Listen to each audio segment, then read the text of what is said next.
escape books is Paul Gravet's and Peter Stanbury's imprint, I guess.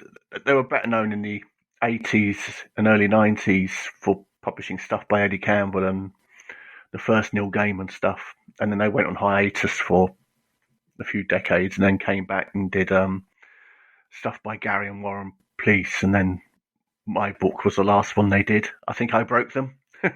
But so they published There's No Time at the Present, which was a comic I self-published episodically over 8 years, and then they published this beautiful collection a few years ago. So, but yes, I think Why Don't You Love Me is probably my highest profile thing yet, I guess. I found the Paul Gravet interview that you did, I guess, some time ago. What a great champion of comics. Yeah, he's brilliant. And it was really flattering when he asked to publish There's No Time at the Present, because I was a big admirer of Escape magazine. I don't know if you've ever encountered it, but it was pretty formative for me during my teenage years. That sort of rapid expansion of comics in the 80s, I felt I went through, from just sort of pottering around with Marvel comics, then discovering this whole world of comics that unraveled around me, including all these British creators, and then sort of self-published comics.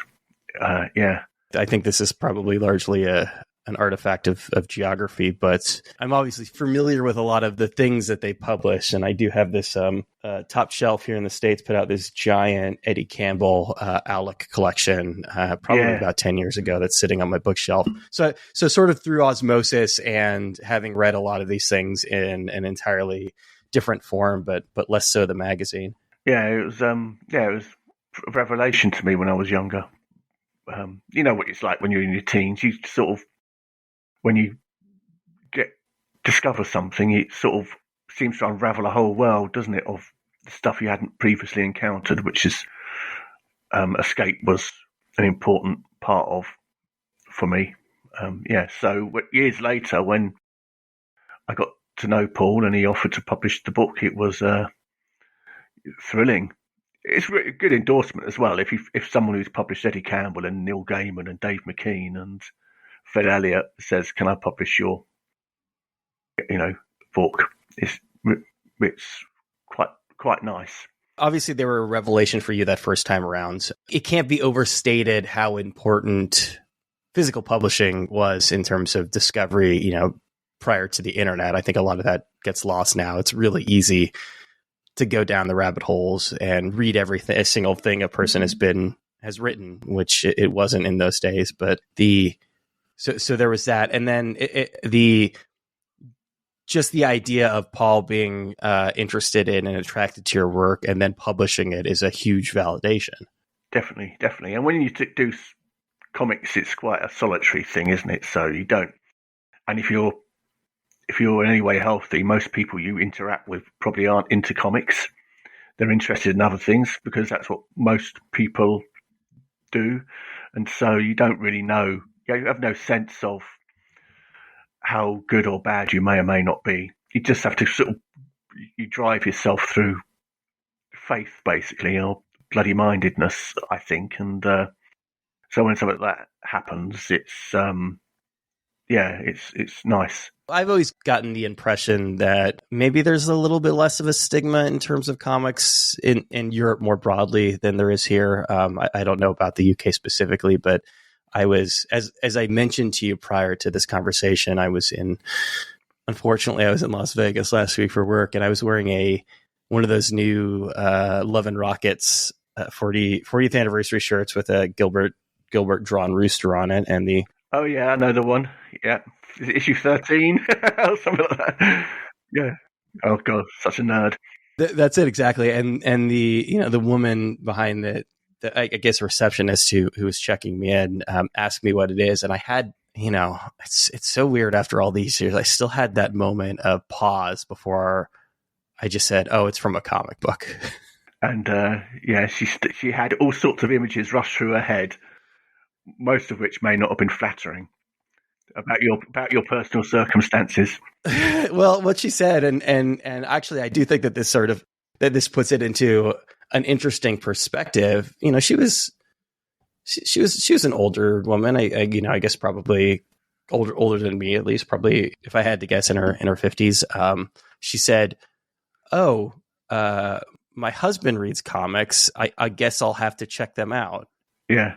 Oh, yeah. But yeah, I think maybe to her it's probably a bit of a silly hobby, but also it's been interesting to see, again, at least here in the States, the way comics have gone mainstream, but in a very different way. It's really this sort of, exactly the things that I think were being mocked early on, the superhero comics. Those are the things now that everybody feels okay reading, and that's due, obviously, in large part to the fact that every single major film that comes out at this point is based on a Marvel or DC comic. yeah. It's weird, isn't it? Because I mean, I can enjoy a Marvel or DC comic. Well, in the past, and I always used to think that this sort of superhero language of shared universes and the such, and the soap opera elements just wouldn't translate to the cinema. The mainstream public just wouldn't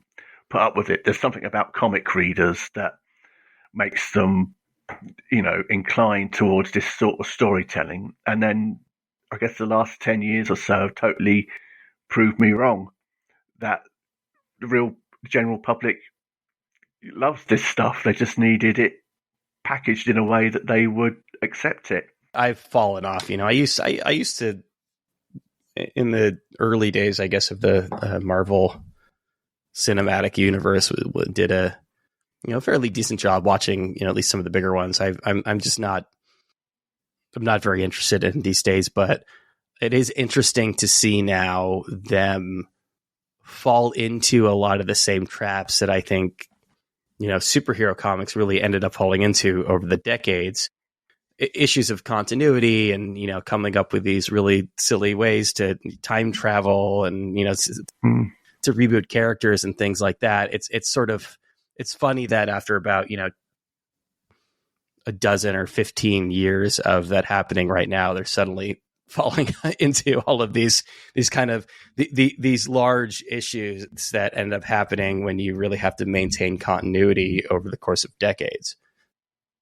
Well, they got there quicker, the movies, didn't they? I think the Marvel comics, weren't convoluted for at least 20 or 30 years, but the movies got there in half the time somehow. They should be ashamed of themselves. They should have been mindful to avoid it. Obviously, this exists in comics as well, but this is definitely an artifact of the way big blockbusters act, is that you have to keep heightening the consequences. And they got pretty quickly from bad guy to Thanos to, whatever sort of cosmic thing they're in right now. And I honestly don't know how they get out of this. No. I think there's I'm just suddenly disappointed in myself, but I actually really love this sort of conversation. I don't really read superhero comics and haven't since I was a teen, but people who with very sort of like nerdy opinions and some attachment to that, who now have sort of I don't know if you're in the same boat, but are now kind of detached from the movie versions. It is sort of interesting to watch it play out. I think I heard a rumor that they probably plan to do a minor reboot that will allow them to recast even dead characters, I think. But it feels a shame that they would do that. I think when they killed off Tony Stark and everything was implied that that's it, done, no more Tony Stark, which, whereas there'll always be a Batman and there'll always be a James Bond, that seemed quite impactful. So, and that it seemed that the way they'd done Marvel films up until that point, they could have continued for a long while without running out of momentum, but they seem to have gone a bit crazy and lost focus in the more recent couple of years, I think.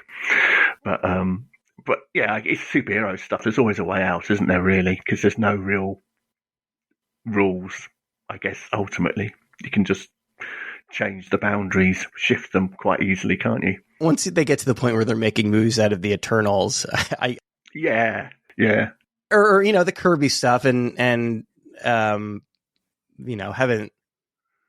There's certain ways in which I think they've done a decent homage, but pretty far afield, and there's obviously, and I think for very valid reasons, it would be hard, if not impossible, to do a straight, just a straight adaptation of the cosmic things. But my initial thought once they got to the Eternals was, they've run out of bankable characters. But again, something that gets lost in all this is Thor and Iron Man weren't really mainstream characters in the way that they are now.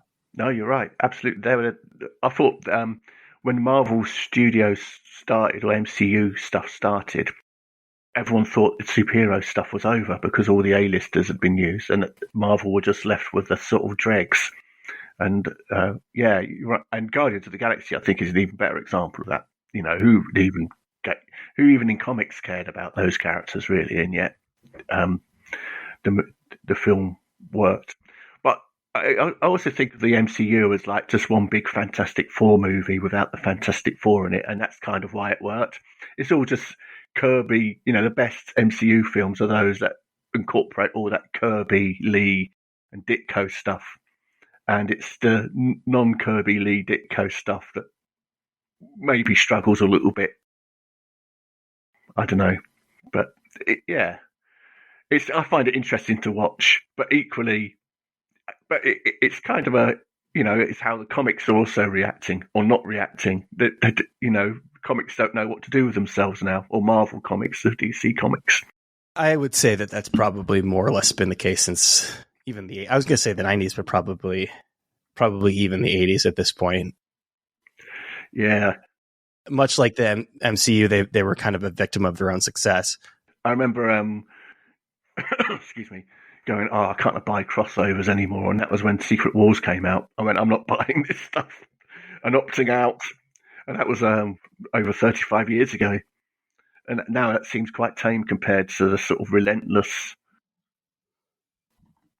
crossover stuff they seem to do these days. It is funny that you use the Fantastic Four as an example specifically because they keep failing to make like a Fantastic Four movie that anybody cares about. Yeah. It's kind of weird. It's ironic, isn't it? Because I do think the MCU is like so much to those first 100 issues of Fantastic Four.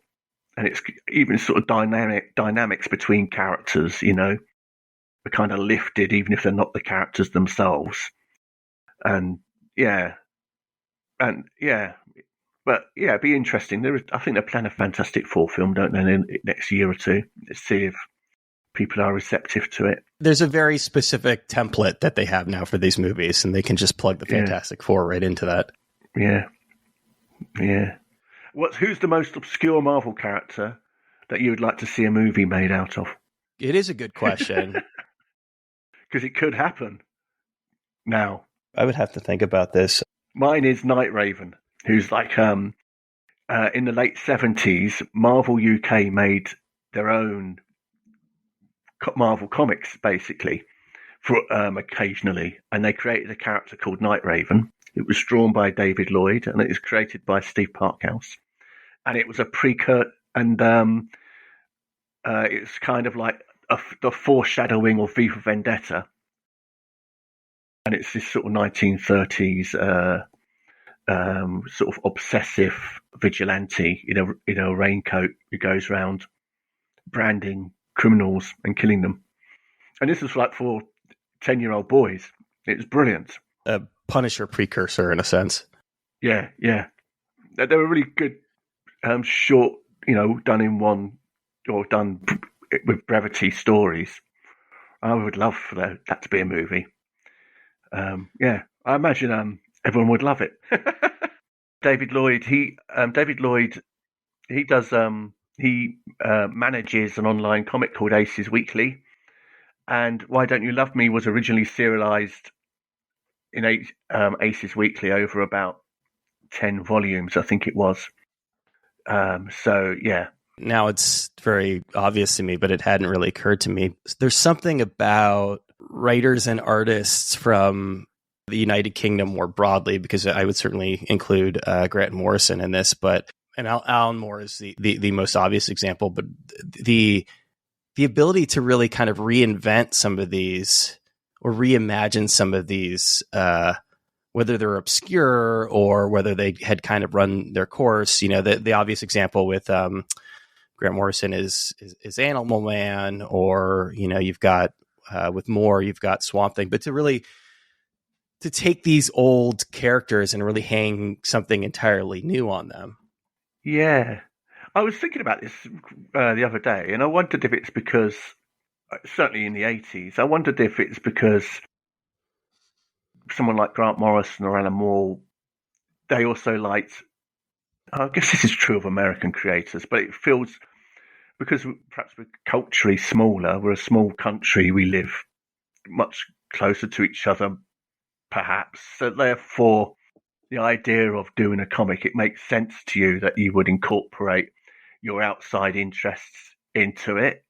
And I think Moore was doing that with Swamp Thing. He looked at it and saw an opportunity to talk about ecological issues, I guess. And Morrison enjoyed superhero stuff, but thought, how can I make him a bit cooler and interesting? Now that I'm really thinking about it, I think it is a product of a couple things. The first one being that, certainly if you're going to work with one of the big two, that for obvious reasons, they want you to use their IP, right? I mean, they know that established characters effectively sell more comics. But if you've got somebody like Animal Man or Swamp Thing, they are really more blank slates, because nobody's done with anything with them for so long that you really can take something like that and mold it into your own image. Yeah, and of course, Swamp Thing, I don't know if you remember, it was a bit difficult for successive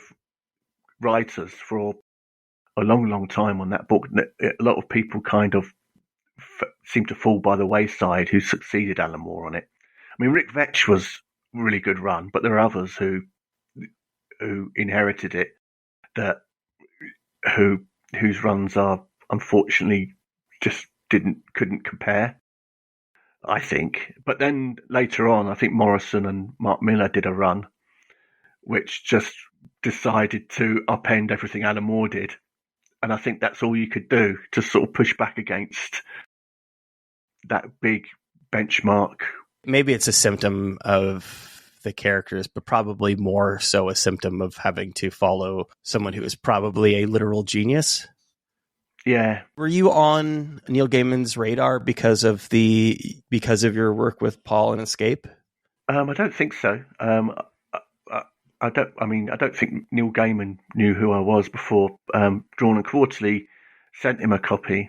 So yeah, when I saw that quote and Drawn and Quarterly sent me the quote, I pretty much fell out of my chair. I was quite flabbergasted because it's quite a gushing quote. I thought it started off. It's like a story in itself. It started off. I went, oh no. I've got a copy of the hardcover in front of me. Number one, the only text on the back of this book is the Neil Gaiman quote, but it's long enough that it doesn't seem awkward that it's the only text.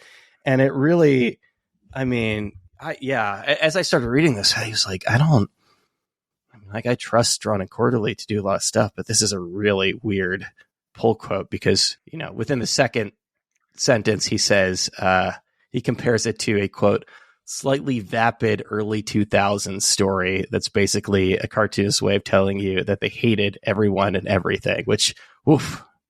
Yeah, now I have to tell you, when I was telling people the quote, I would normally, my friends, I'd normally stop there. And their mouths would fall open. I think this is probably overstated, but, there is that sort of classic, that cliche of, hey, if it evokes any kind of big reaction in somebody, you're doing something right. Yeah, I knew when I was doing it, I felt that was kind of an okay thing to say because I knew I was managing expectations when I was writing and drawing it, and I was purposefully allowing readers to think something at least along those lines, I guess.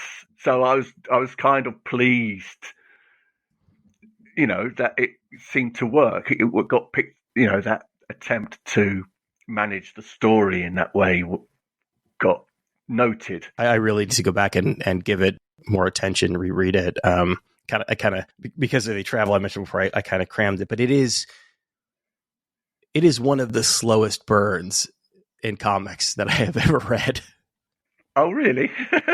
Cool. Just in terms of, slow burn from the standpoint of just like that it's very slow to really start unraveling, if that makes sense. Yeah. Because it's, imagine making it, how slow that was. Yeah. I think I knew what it was, ish, mainly, when I started it. And I knew, in my mind, I broke, because it was originally serialized in Aces Weekly, and it would have been 21 pages at a time. In my mind, I would go, well, in this 21 pages, I need to establish this, and this. And because the page is a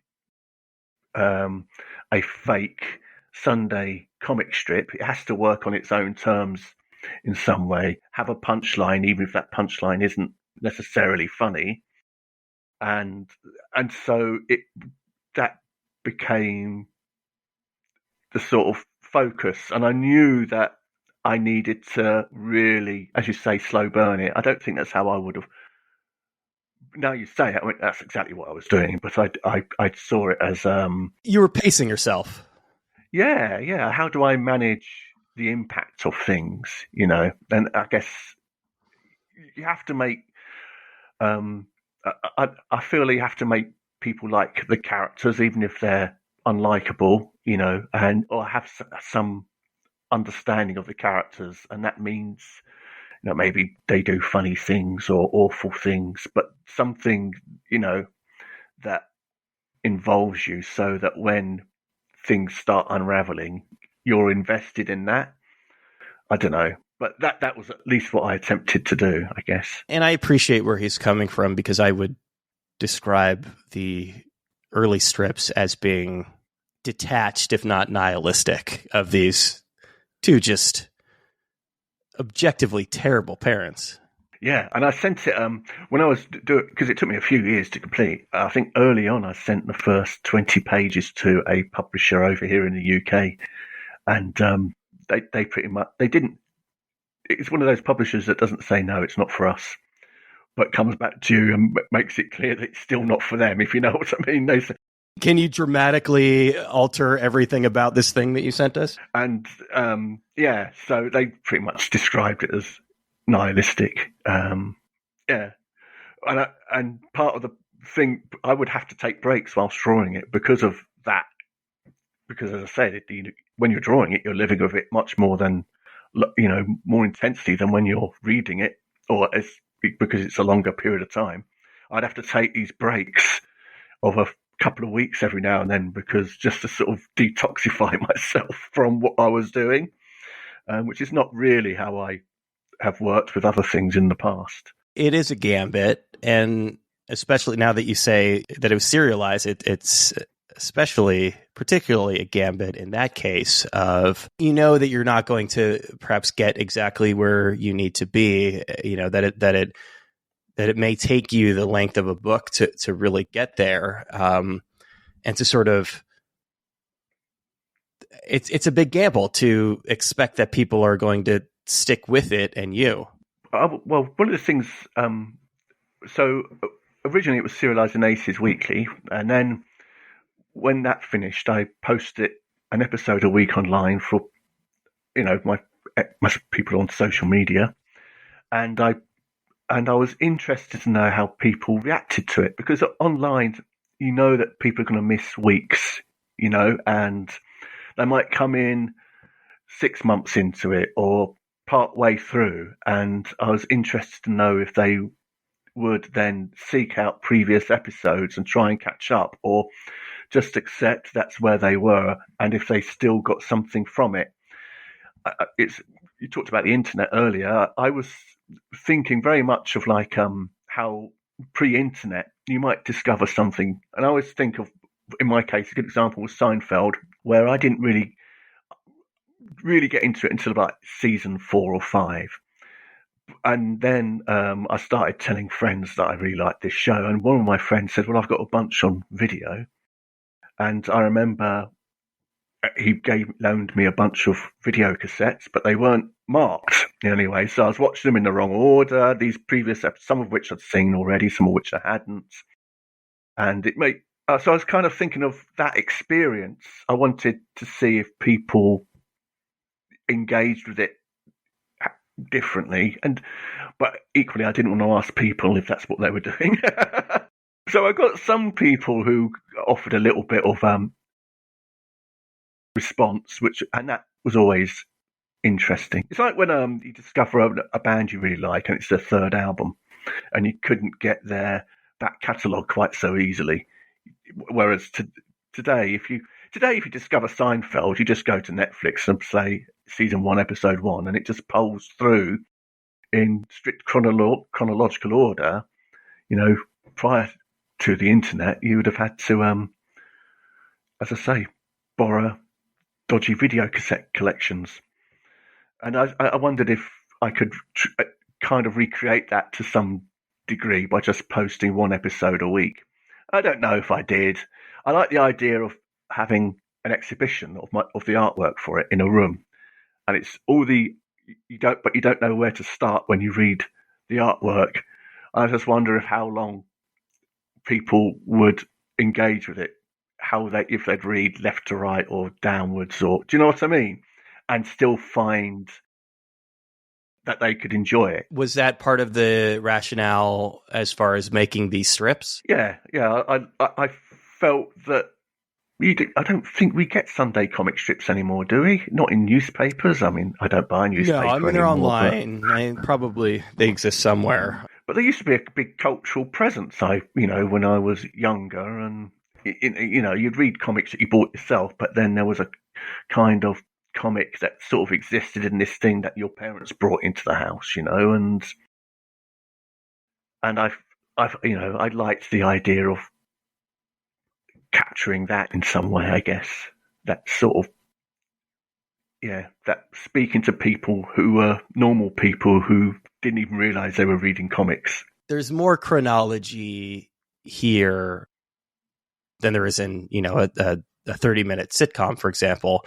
In that it doesn't quite start over at the end of every episode. It does continue one for the other, but there is a sense in which, because there's a setup and a punchline, and because these are theoretically self-contained strips, that you can read them out of order. Yes, yeah. I mean, but also I knew that it would work as a collection, or I felt that it would, because I sat through and read all those Peanuts collections that Fantagraphics published a few years ago.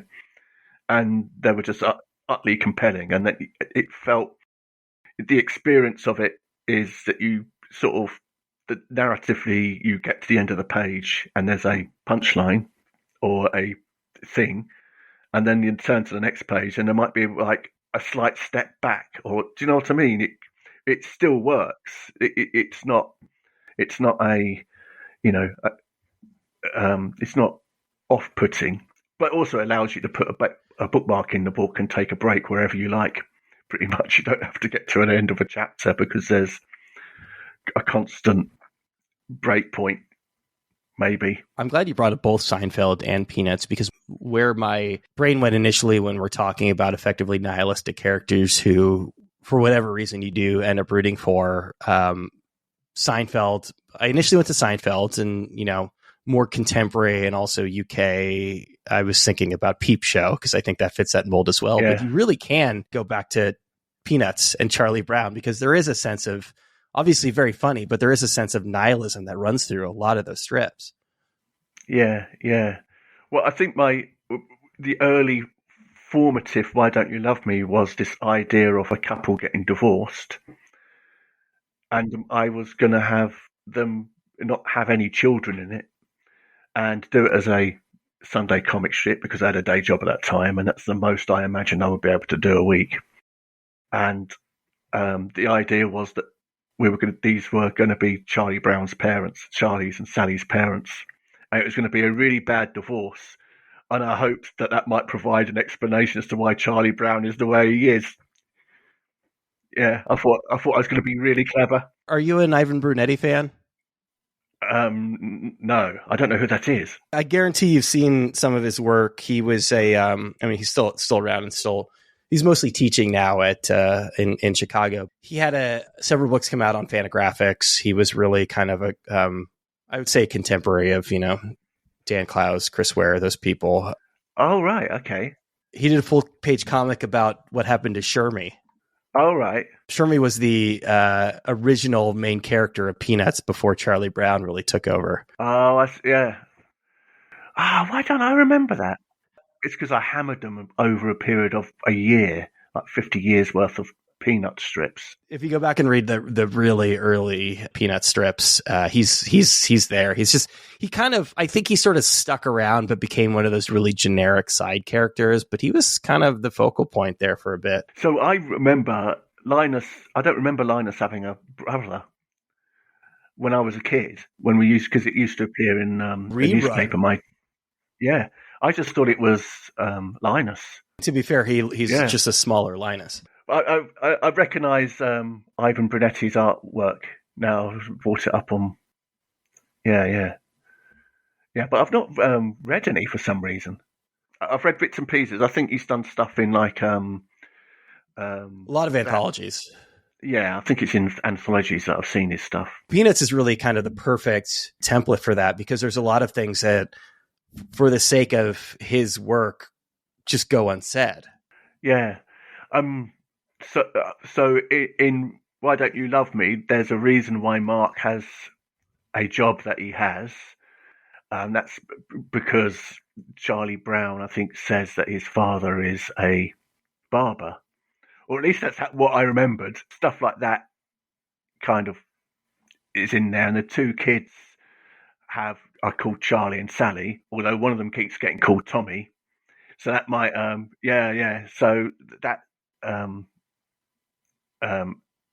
so there's sort of those sorts of references in mind, but it isn't dominant. It's just sort of present, I guess, because I didn't realise until I reread Peanuts a few years ago how prominent it was in my comic cultural life prior to that, I guess, and I felt that I wanted to reference it. And I like the idea that there was a time where everyone knew what Peanuts was, and it was a comic, They didn't think of it as just a cartoon show. Snoopy certainly is still very much in the cultural consciousness. Yeah. Well, they did a Snoopy movie, was it a Charlie Brown movie about 10 years ago? I think it was actually called The Peanuts Movie, and which is interesting because, if you go back and look at all of the early Peanuts cartoons, they never really said Peanuts in them. It was always a Charlie Brown something or other. Yeah. You do wonder if they'll kind of do a some corporate reimagining of Charlie Brown where he's, I don't know, playing computer games and on a skateboard. I don't know. Skateboards have been around for decades. That's not a good example, but and computer games. Yeah.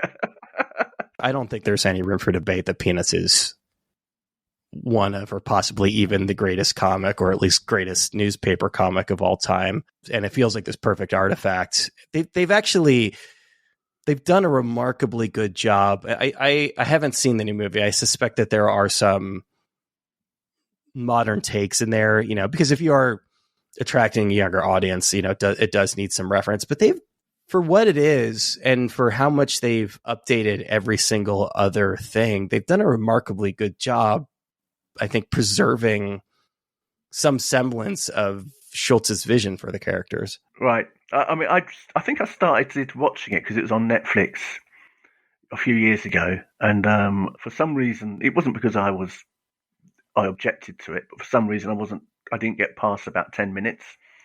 Maybe someone knocked for me at the door or something, but I always think, I keep meaning to go back and watch it, but you always find something else, don't you? Too much choice. The other element of it too is that Peanuts as a strip, perfect.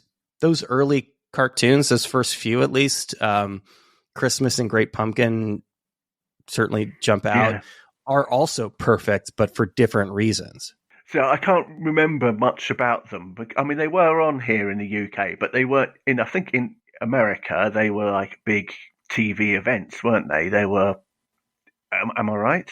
The original Peanuts cartoon, the original Charlie Brown Christmas came out at some point in the '60s, but in much the same way that Peanuts as a strip is very idiosyncratic, they are as well. That the animation is really of its time. All the voices are non-professional children. They're kids, aren't they? Proper children, yeah. Which was very unusual time. And then you add in this soundtrack by Vince Guaraldi, the jazz pianist, and also that first one in particular. I recommend going back and watching it because it's really quiet and they really allow it to breathe in a way that, I mean, certainly children's cartoons don't now. I suspect that maybe kids now would find at least elements of it boring, but it was very quiet. And I found that as a child, I found that to be very entrancing. A friend of mine, a couple of years ago, gave me a 12-inch picture disc of the soundtrack to those Peanuts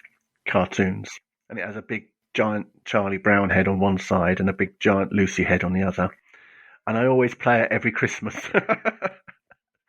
So even though I would say... they were on over here, but there wasn't like a big... they were just plonked on during the Christmas holidays, I think, in the morning somewhere. We still have that sort of affection for it, I guess. That association, that Christmas association. I just remember scenes of all the characters dancing at a disco. They're on a school auditorium stage, and they're just doing their goofy little dance, isn't it? They're goofy dancing, yeah. It's a rare example that the adaptation of this great existing work was also great, but for different reasons, and I think has also made it even more difficult to make subsequent adaptations. Yeah, Schultz was involved though, wasn't he? I think, and so the changes they made, like Snoopy, for example, you're not privy to his thoughts like we are in the comic strip. He just is a silent character, isn't he? But you understand what he's thinking by his behavior, I guess. It is a difficult book to talk about because, and I don't know where you are with this, but Neil Gaiman alludes to this a little bit. The Publisher's Weekly review is a little bit more upfront about it. But I do think that this is a book that when I'm talking about it, especially at this early stage, that I'm hesitant to really talk about the way the story evolves. Yeah, it's a bit difficult. No, it is the things about the reveal, isn't it? So I always tell people it's a family sitcom about a dysfunctional family that at the end of the day still don't love each other. But I don't really think that's representative. But it's a good lure, isn't it? I guess you have to figure out who you're selling it to specifically, because I think that there are certainly people who, Neil Gaiman being a prime example, are more interested in it because of that shift in the narrative. And I don't know if you're just pitching it as a dysfunctional family sitcom, it's not wrong and you're not lying exactly, but you might be setting people up for failure. Yeah. Or delight. I mean, I don't know, but it's. I think the reason I shared that with you is because I agree with you in that I'm trying to avoid giving too much away about the book and what really happens.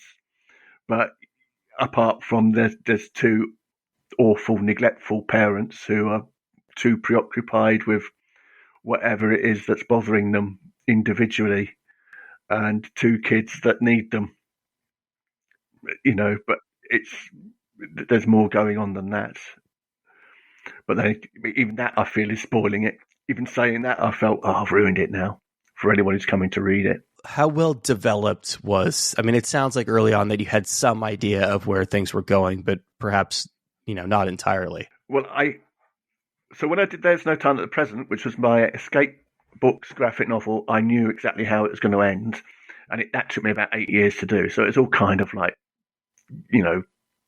being restrained.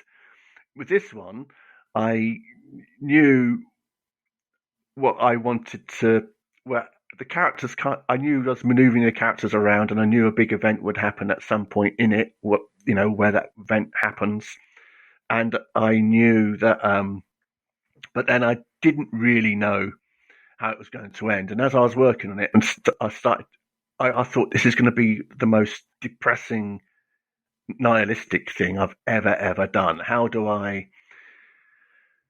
Because the logic of it meant that it could only be that. And so the characters were, in a way, talking to me.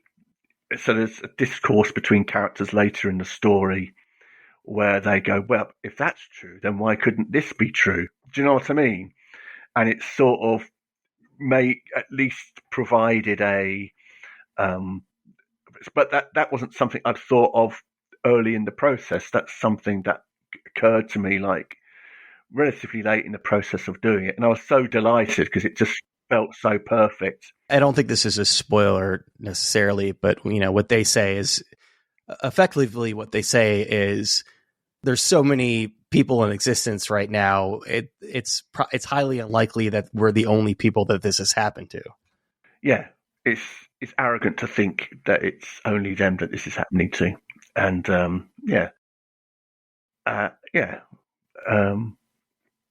yes. But I try and take that approach to everything. That how you feel about something, you're not going to be the only one that feels that way about it. And sharing it creatively will maybe speak to someone in some way who's also experiencing that or feeling that thing you're feeling. Do you know what I mean? So, that's always been my how I've got over my insecurities about the comics I make. I can't be the only one that thinks this. Do you know? So. And the only thing I'll say that's moderately spoiling, I think there's a moment, and it's directly related to that, on a visceral or emotional level. The thing that really grabbed me is one of the strips very much toward the end. There's a moment where they find out what's happening on their smartphones. And that just really, that put things into sharp relief for me, because that's exactly how it would or perhaps will happen. Yeah, people get set up notifications, don't they, on their phones for news events and things. So it seemed to me that that's something that would happen. I also remember, like, a few years ago, I'm in my 50s, a few years ago, trying to text people just after, on the 1st of January, just after midnight, and not being able to get any text through to anybody because the network was jammed, and that sort of thing. And also because what happened is the second time I deal with that event, where it's slightly more explicit as to what it is, we'd gone through the pandemic by that point when I was writing and drawing it, so I was able to kind of reference. Well, I was surprised at how right I was the first time I did it by just guessing. But the second time, I was able to sort of, reference people's, sociological behaviours, I guess, a bit more accurately. So, yeah. But yes, I think people would on their mobile phones out and about. But I also it's like story convenience as well, in a way. I didn't want characters learning in a way that didn't feel like other things were moving forward. So, for example, when Claire learns about it, she's interacting with a neighbour of hers who you may or may not remember we'd seen previously in the story, and I needed to but it was an ambiguous reference to this character, and I needed to find a way of referring back to that character again so that people understood who he was. And so I was sort of doubling up there. So I was always very pleased with myself when I was able to do that, do 2 or 3 things at once, refer back to a character I needed to clarify and establish something else that was driving the story forward. So it's convenient then that people would learn about something like that on their mobile devices. Yeah, I don't think I would. I think I would, and for that reason, it feels very real to me. So I think I've switched off those kind of alerts on my phone. So yeah, I've kind of got a smartphone that doesn't behave smartly. I mean, that's an entirely different story. To kind of be the last person to find out about it is also interesting. Yeah. Well, that's kind of what happens with the characters in the first part of the book. But they kind of know it's happening, but they're just pretending it isn't. I almost see you or somebody else who has, very intentionally taken that out of for the sake of, I think, mental health, has removed that from their lives. Suddenly being awash in, if they live in a city, suddenly being awash in this chaos and really not having any idea what's going on. Yeah, but I think it's impossible to, isn't it? I mean, don't you think? I think it's entirely possible to have a good 20 minutes of just pure chaos around you and not know what's going on. But 20 minutes is maybe the upper threshold. No more than half a day, I would say, before you're exposed to. It's interesting. I've tried to manage my news. I used to be a bit of a news hound, a news junkie. And then I went, no, I don't want to see headlines, blah, blah, blah, unless I'm purposefully going to seek them out. And I had a job. The last job I had, proper job, was at this company in their office. And they had all these big TVs on the wall that just ran News 24, BBC News 24 all day, and you just couldn't get away from it. And when you went on the intranet, it opened up Microsoft's news page, MSN news page. You can't even choose to opt out. It's compulsory. Pardon me. I don't know if you had that experience in your job, but that's a good metaphor for technology, isn't it? It's impossible to opt out. Yeah. Even if you have a dumb phone, you'll find that when you go to the office, it's all on the screen. And of course, once you see a headline, you kind of go, well, that can't be. I need to find out the full information before I come to a conclusion. Otherwise, my mind assumes the worst. Do you know what I mean? And then you're back in the trap of consuming every bit of news you can. I just had to install it. I just couldn't anymore. Oh, really? I still do Twitter, but is it not? Is it what they pump at you that you don't choose to follow, or? I have a personal stake in this. I'm Jewish myself, and really, after all of the Kanye stuff, all of this stuff that just went unspoken for a long, seeing it bubbling up and just seeing people just be very, very naked and open about it. I got to a point where it just was, I mean, honestly, like, it was hurting my feelings. I couldn't do it anymore. Yeah, I'm sorry you had that. Because people are saying, well, he's obviously got mental health issues, as if that diminishes what was said in some way. Obviously he's got mental health issues, but I think he gave a lot of bad people permission to do it as well. Yeah. I don't know a great deal about Kanye West. I stopped paying attention to him. I got his first 2 albums. He made some very good music, and it's really sad. Yeah, he just went a bit. What I think once I saw him, was it Taylor Swift? He interrupted on stage once. I think, I'm over this bloke. Yeah, but he is not over himself, but no, but that, yeah, I totally understand that.